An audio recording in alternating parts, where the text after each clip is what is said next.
Let me give you a brief introduction about the topic noise, vibration, and harshness, and its application towards automotive industry. This complete the overview of this session will give you about what are all the disciplines we have in a typical automotive industry and what is NVH, why it is so important for automotive design, and some time and frequency domain in NVH, and some of the concepts that we use in automotive NVH, the structure borne and airborne noises, some basic concepts, and what is how NVH is done in an automotive industry, and some, if possible, some of the latest EV trends in the electrical vehicle segment, and some NVH challenges that we face electrical vehicles. I know at the current trend, we are moving towards electrical vehicles from the regular ICE. ICE in the sense, internal combustion engines. Now, for any automotive industry, they have to take care of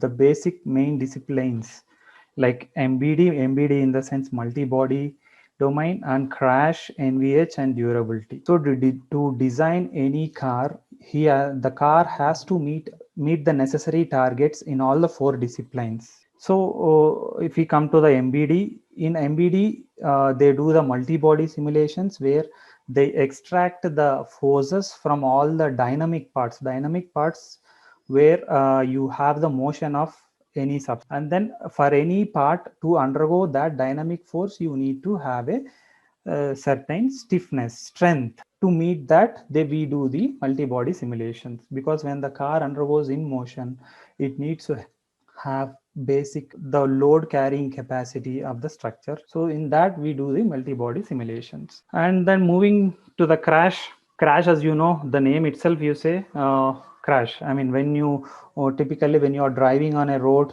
the car gets crash. Basically, when you do a crash, how safe the passenger is inside the car. That's the overall idea of the crash, to be precise.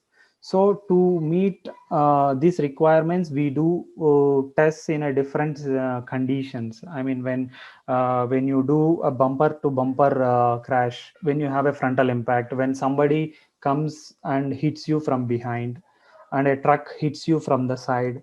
So these are all the simulating conditions where you meet, and where you might face an accident in a particular direction. So we need to design the car in such a way, in all these conditions you may need to meet the certain conditions such that the passenger inside the car needs to be safe.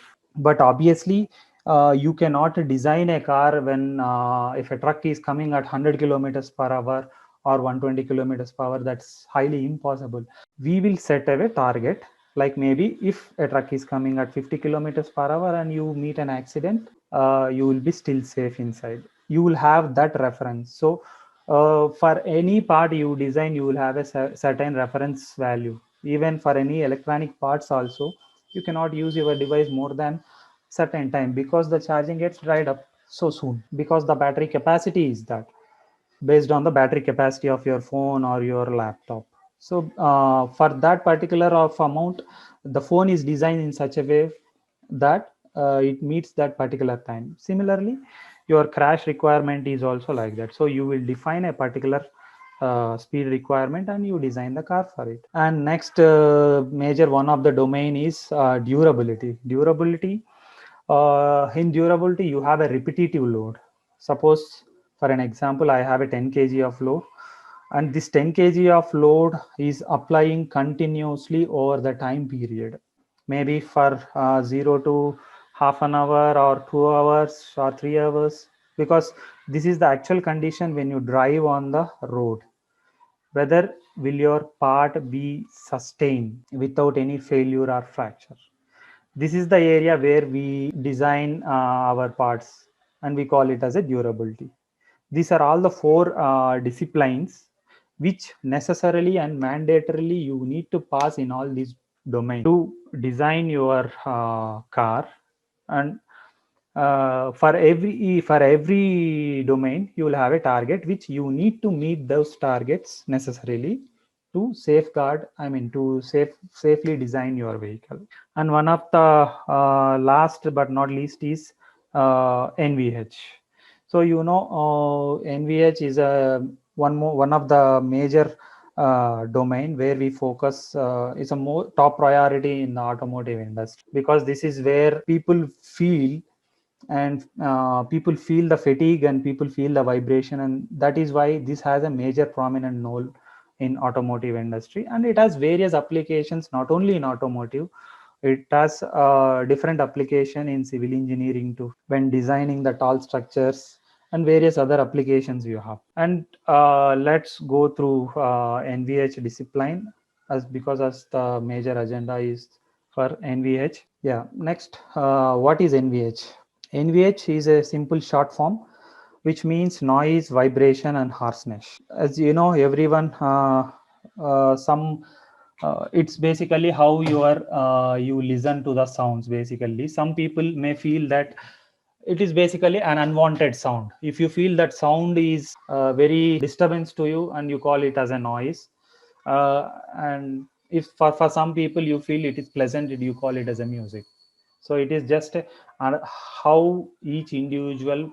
And vibration, everyone, whenever you drive in a car, on a bike, typical two-wheeler or four-wheeler, and you go onto a pot wheel or on the drive on a typical Indian roads, the most of the times your handle get shakes, and your hands also will have a shake, which means you have felt that vibration. So this is called vibration. And harshness is basically, it's a relative term of noise and vibration. Exactly, it is a measurement. To quantify noise and vibration, we call it as a harshness. How intense the noise, how intense the vibration, which we call it as a harshness. In the automotive, controlling the noise and vibration is very, very important, because that is where the driver's seat in they'll sit in the seat and then they drive the car. They always feel the noise and vibration, so through which the driver will have a fatigue. He'll undergo a lot of fatigue and a lot of stress, because if the driving is not comfort. That is why noise and vibration is very, very important in designing an automotive. The noise, you can perceive by ears and hearing, which you feel by ears. And vibration, you can touch. With the feel of touch, you can feel the vibration. We'll come to the differences between noise, vibration, and harshness. Usually noise and vibration usually occurs at low frequencies, and noise occurs at high frequencies, because this frequency term is one which relates always the noise and vibration. It's a common parameter between noise and vibration, because whenever we talk about a problem in typical car industry, okay, I have a particular issue at this frequency, I have a particular noise issue at this frequency.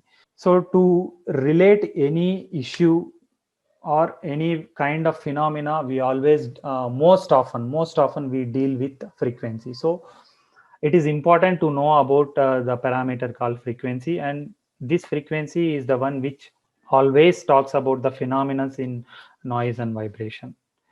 And usually vibration is the phenomena which you get in low frequencies. Low frequency in the sense, you see in the graph, you have x-axis as the frequency, and you have the displacement or whatever parameter it is, y, either the displacement, either the velocity, or the sound pressure. It can be any component on the y-axis.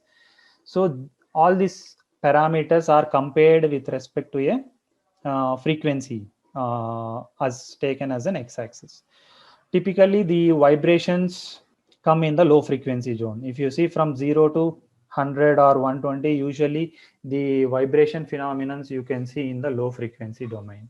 For high frequency, you can see in the noise. The noise phenomenon you can see in the high frequency zone.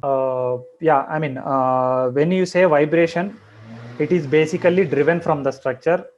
Mostly, most of the cases, the vibration is driven from the structure, and noise is driven from the. And there might be phenomena where, some cases the structure is driven by air. When the one of the panel undergoes a lot of vibration, it undergoes a lot of it vibrates with high velocity. When it vibrates at high velocity, the panel pushes the air inside the car, and this air vibrates. This when it pushes the air, when it pushes the air with high velocity, the inside the air will have a high pressure, because once you close the door, the inside cabin, it's like a closed volume, and the air inside the volume is like your cavity. What we call in a NVH terminology is a cavity. Cavity is nothing but your closed volume of air. The structure will hit this cavity with high velocity, and which causes high pressure. When the structure hits the air with high velocity, air particles will have a translation,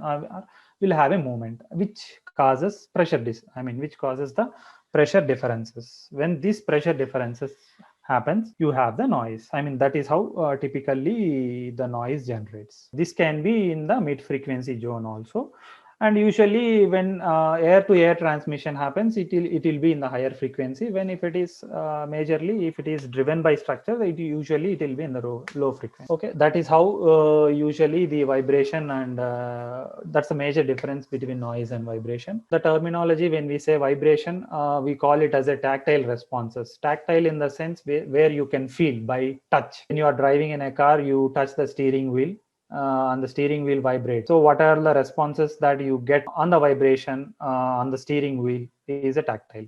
Tactile is nothing but where actually the driver is in contact into the car. And seat also, because where the driver sits into the car on a seat, and the vibrations entering into the seat also will make uncomfort or discomfort to the passenger, and it is also one of the tactile response. And one more response is basically the noise which you hear through the ear, that caused by the, as I said earlier, which caused by the air. That is also one of the reason. And typically when a passenger sits in a car, usually for any human being, the hearing capacity ranges from 20 usually from 20 to 20,000 hertz. That is how his ear can hear. The range, how much he can hear. Below than that, and after that frequency, he cannot hear. And we need to make sure in this region, most of the major concern problems has to be avoided. Okay, when doesn't make any difference if the passenger is not listening to that noise, and you are still want to reduce on the car.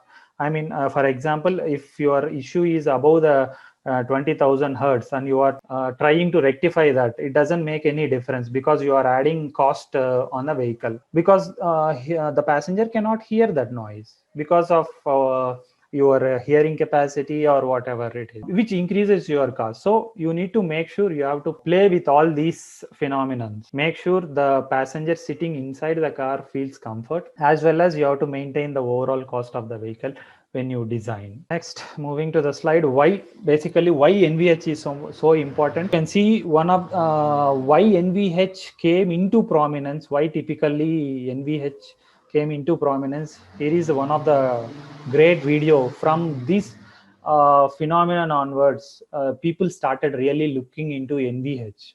NVH evolved as a major domain where, yes, we need to concentrate majorly on NVH also.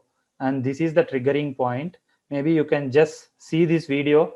I'll just explain you. You can just go through the video, and at the end of the video, I'll explain you what happened really. Yeah. This is one of the longest bridge in US, which we call it as a Tacoma Bridge, and it has been designed without taking consideration into the NVH. Okay, and we will see what is the effect when you do not consider the NVH. Yeah.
Yeah, you might have seen the video, how the bridge has been collapsed. Here, the major phenomena is like when bridge was built, the wind blows at 35 kilometers per hour.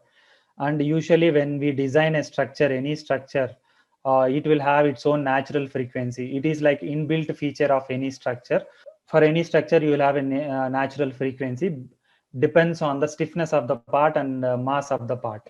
So when the wind blows with some frequency, and usually the bridge will have a certain natural frequency, and these when these two meet, the wind frequency and the bridge frequency, when both are reached to the same value, and the bridge started oscillating with high amplitudes, this is what the NVH phenomena is very, very important in designing any kind of structure.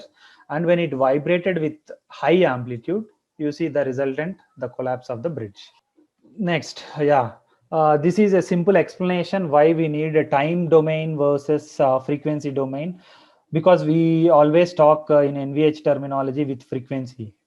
This is a typical, if you see in the picture, this is a typical time signal, because whenever we measure the signal, it will be in time. You measure for some period of time, but this time will have a lot of information, harmonics, natural frequency of any particular subsystem. All this information will be there in the time measurement, but which we will not be able to understand when we look at the time signal. We do a simple kind of analysis which you may be familiar later, or maybe I don't know, maybe in one of your courses you may be familiar, like Fourier transformation. What we do to split this time signal into a frequency domain, what it does is basically it splits this signal into multiple signals, and these signals are all periodic signals. Periodic signals in the sense they are similar. If you look at 0 seconds, and all these peaks will have similar amplitude. So like for one signal, it will split into multiple signals in the frequency domain.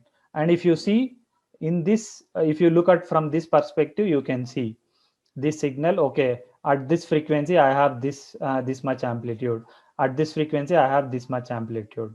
So this is one of the most important phenomena which you need to understand to read and understand any vibration signal, to understand any of the system behavior. This phenomena you need to know. Next, yeah, typically how the frequency, we have come across the frequency, then how the frequencies are classified. Basically we have three classifications: low, mid, and high frequency. Usually the low frequencies fall under, as I said, it is structure borne noise, and mid frequency and high frequency. If you see in this picture, the structure borne noises, it will vary from 0 to 800 or 900, and above all that it is the airborne noise. Told you earlier, structure borne noise, and how it propagates, maybe I will explain you the next slides. You can see here, usually in the low frequency, which is caused by structure borne noise, as I said earlier, these peaks have very, very significant importance. When in the video you might have seen the wind load coming at 35, and you have, as I said, every subsystem will have the natural frequency, and when they are at same frequency, when where the loading frequency and the natural frequency, when they are meet, you will have the high displacement, as I said. And these are all the phenomenons like that, because in a car you will have multiple subsystems, so you will end up with multiple peaks. The most important phenomena here it is, if you see in structure borne noise, the peaks in the low frequency, they are very limited. I mean, hardly you can count.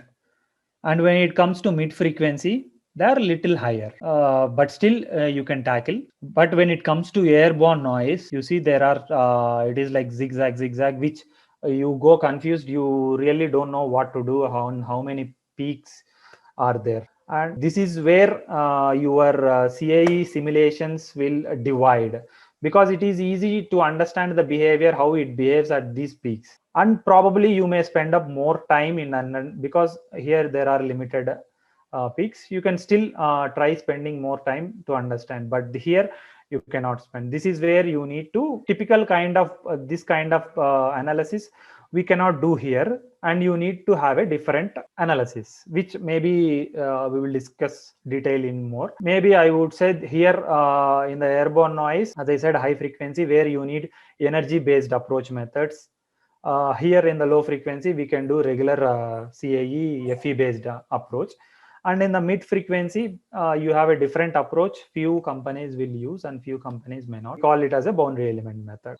Typically, for any automotive design, structure is most critical important for any structure born, and we always design in the low frequency, and this is where fall under. And to tune this parameter, we need global stiffness. So if you want to change this behavior, you need to play with the global stiffness. Similarly, if you want to change this behavior, you have to play with stiffness as well as damping. Damping in the sense, it's a kind of resistance force, I would say.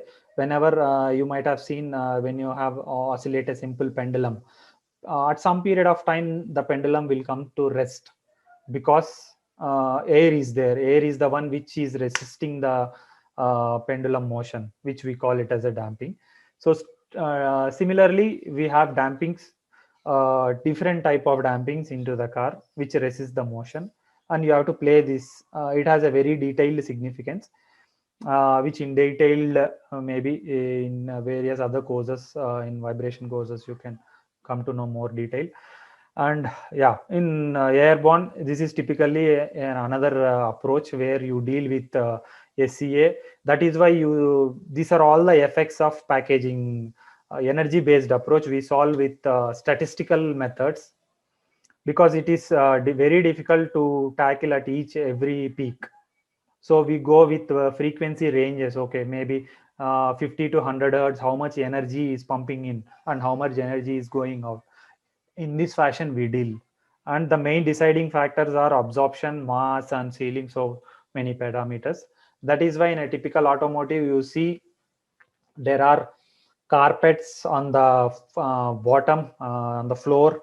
There are headliner roof, soft material packed on the roof region, and some more soft cushion materials packed on the dash panel. A dash panel, maybe I'll show you in the next frequency slides if you're not aware. Yeah, I mean, these materials are all the resultant of the airborne noise.